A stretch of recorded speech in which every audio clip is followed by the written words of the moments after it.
Welcome.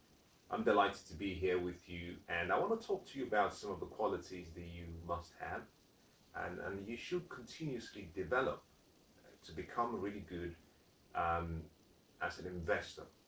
Now, this is some of my thoughts. There will be other qualities that I do not cover. As a matter of fact, in the limited time we have, I don't intend to go through every single quality, but I want to share some of the ones that I think have helped me in my journey and I continue to work on. And one of the reasons I want to share this with you is simply because I can see the benefits in my personal life and my business life, and I want you to have the same level of success, whatever that might be for you, however you might define that in your financial future. Qualities.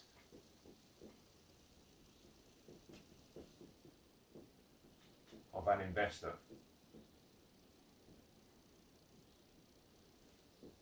Now, the first quality that I would say, if you were to ask me, I would say that you must be, this is investing, you must remember this.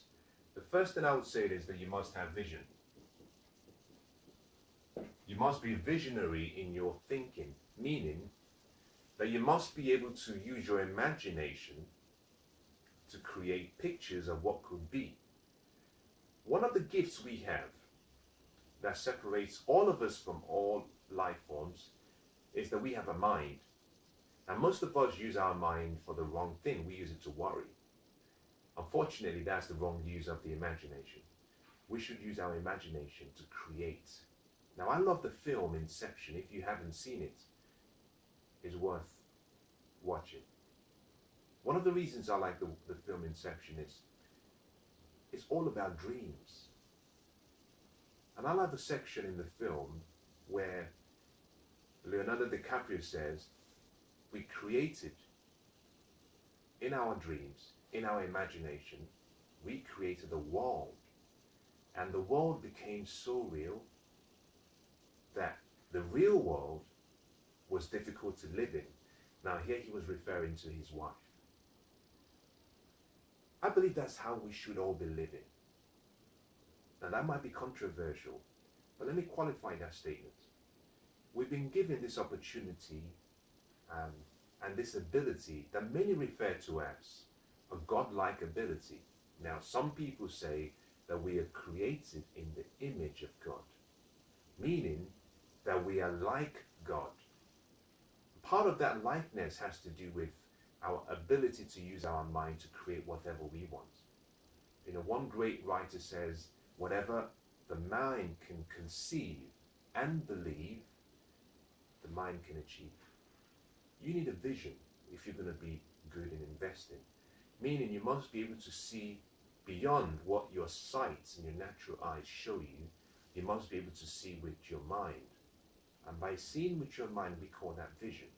In addition to that, that vision must be clear. You must have an idea about what you want. You see, when Walt Disney started designing Disneyland, a lot of people thought he was crazy. And interestingly, he died before it was finally fully unveiled. And a reporter said, or someone said to his wife at the opening ceremony, they said, it's too bad that Walt never got to see such a beautiful paradise he created. And his wife wasted no time in replying and responding. She said, oh no, Walt saw this long before all of us saw it because he saw it in his vision. Investing is an intellectual sport. It's not an emotional experience. And by that, what I mean is you must be able to use your mind to create, see possibilities. Because the more possibilities you can see, the more creative you become. Now, I've spent some time in the first one that I want to move very quickly. The second I want to say is that you must be emotionless. Now, I started talking about this towards the conclusion of the first quality. This is the one place that I believe we should be emotionless. What do I mean by that? See, a lot of times we allow our emotions to cloud our judgments. We've been gifted with 5 senses. Your mind is split into two parts, just so you can understand this. We have a mind, and our mind has two parts. The first part of our mind is the intellectual mind. The second part of our mind is the emotional mind. This is also called the subconscious mind. The top is called the conscious mind. In the conscious mind, we have what we call senses. These senses deal with sight, sound, taste, touch, and smell. These senses control and allow the flow of information into our mind, and that creates an emotion. Now, a thought creates a feeling, and that feeling must be expressed through the only means possible, which is the body. So in many cases, most people invest, and they're investing emotionally based on how they feel. A gut reaction, a feeling of fear, a feeling of anxiety, but investing must be made based on wisdom. This is the one time and the only time you might hear me say you have to be emotionless. Put your emotions to the side and ask yourself the simple question: is this a good deal? Do the numbers work? Do your due diligence and be guided by wisdom, and be guided, in some cases, not always, in some cases be guided by your higher faculties, if they have been developed. Now we have, in the subconscious section, we have what we call higher faculties. Imagination, intuition, reason, perception, these are all higher faculties, but they're not all trained. And therefore, you should only use these, perhaps with the exception of your imagination. You should all use your higher faculties with caution if you're not trained. Now, if you have a lot of experience, then those experiences what you have will become what we call your guts. You know, someone might walk in to an environment and say, well, I don't like the vibration in this environment. In other words, I don't like the energy. Something doesn't feel right. I think we should leave. Now, that person's inner spirits, that person's higher faculties may have been trained and developed. That person's experiences may have been trained and developed, guided them for a long time, and therefore they have an idea about how they really feel and what may not be right. Now, that takes time. If you're going to be a good investor, you have to train your higher faculties, you have to focus on getting wisdom, but more importantly, you must be emotionless. Now, I've spent some time talking about that, so I want to move quickly to the next item. Now, the next item I want to talk about is number 3. To be a good investor, you must be a learner. Now, I consider myself a learner. I love to learn. Part of the reason I love to learn is because I know how much I don't know. You know, I consider myself ignorant. Now, that is not something that should be viewed negatively, because we are all ignorant in an area of life. There's something you don't know. Ignorance is not knowing something. Now, many of us, and all of us were born ignorant. Many of us have worked hard to remain ignorant. A few tried to become less ignorant. Now, the more you hold on to your ignorance, you move into a place we call stupid. And there's a difference. Ignorance is when you don't know something. Stupid is when you refuse to learn. Investing is all about being lifelong in learning, because there is so much you don't know. Now, part of that learning doesn't have to come directly from you. It means you surround yourself with other people who have the experience. You surround yourself with other people who can teach you. You are only as good as the books you read and the people you allow to influence you. Now, when you read books, what you're simply doing is allowing an author to paint pictures using words and to sell you on perhaps their ideology, their thoughts. So you're learning from other people. When you have people around you, you're listening to them, you're being influenced by association. But being a lifelong learner is so critical. And I've found if you want to be successful as an investor, you must learn daily. Now, my recommendation is this, and I do this, so I would only recommend what I do. My recommendation is this: between 5% and 10% of your time every day, and 5% and 10% of your money every month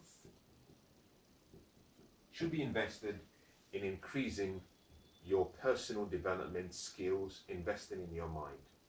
Now, just think about this, for example. Warren Buffett is the second wealthiest man in the world. The second wealthiest man in the world. According to the 2017 Forbes list, he is the second wealthiest man in the world. But he spends about 85% of his time reading every day. Now, when he started, he used to read about 200 and 300 pages of information per day. And he's kept that as a habit. And today, he still spends about 85% of his time studying. And because of that discipline, he is considered, for our generation, is considered in the 21st century to have been the most successful investor. Why? He studies. Now, you can look at the ratio. 85% of his time is invested in study, and he's the second wealthiest person in the world.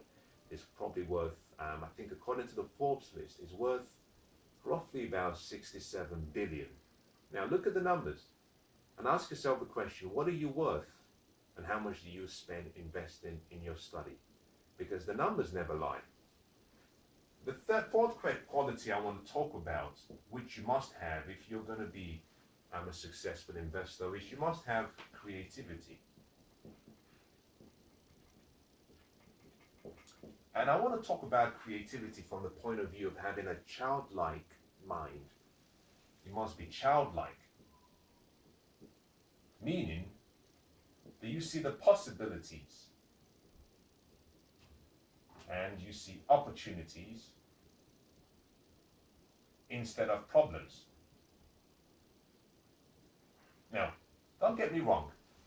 If you're going to be a good investor, you must ask a lot of questions. And one of the questions you must ask is, what could be the potential problems? I'm not talking about that. Being a good investor requires you asking the tough questions. You being able to say what could go wrong, what could go right.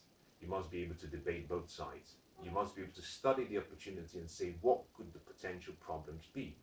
That helps you make the right decisions.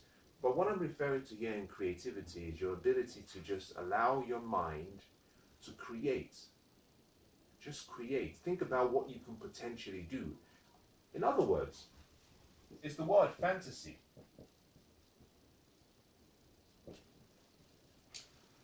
Interestingly, I can talk about that word now, but I remember when I was growing up, there was a stigma associated with that word. I come from very poor, humble beginnings, raised by two incredible parents. My father, exceptional man, just exceptional, great man. I often say that if I turned out to be half the man my father is, then I think I'll be a great father and I'll be a great husband, and I'll be a great grandfather as well. Primarily because he had great qualities, great character. My mother was exceptional, beautiful, lovely, had a lot of love. So I was raised by two great role models, but we were financially poor.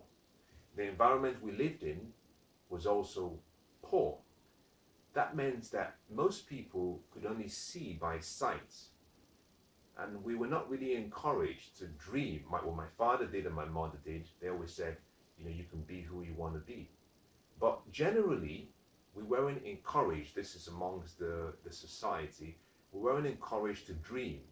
Whenever you had a dream and you talked about what could potentially be, most people said, well, you're fantasizing. They said, get real.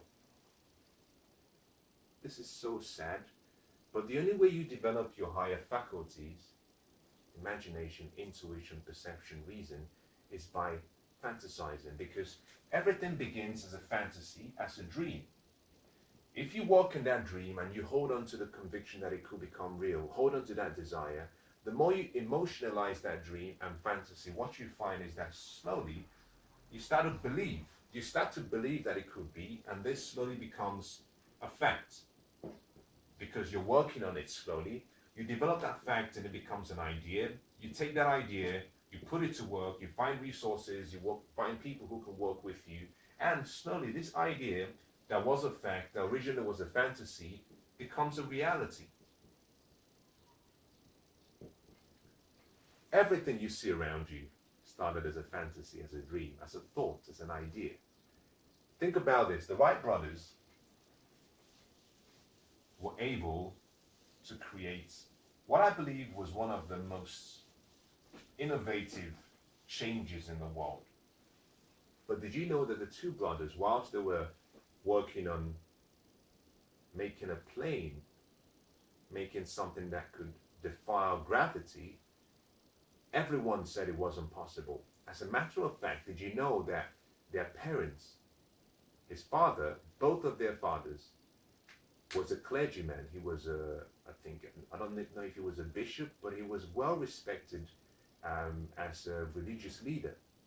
And the day before they took flight, his father went on, or their father went on the pulpit, and they said, "It's impossible. It's impossible. God didn't create man to fly." They defied logic, and because they believed in themselves and they allowed the creativity to soar, today we can fly from one part of the globe to another in a few hours. They held on to that childlike ability. Now, these are the 4 qualities that I want to talk about. I hope it's been useful. Now, there are about 6 others that I have that I want to share with you. I may not have the time to go into the detail, but let me just give you 1 or 2 more, just as a thought. Number 5 is you must be what we call detailed. Detailed means pay attention to detail. You see, how you deal with small things will decide how you deal with big things. The ancient scripture says, if you're faithful with little things, then you will be made ruler over much. Detail, attention to detail, meaning you must apply excellence in everything you do. You know, Mike, it was 2 people who actually said this in a different way. One of them was Martin Luther King.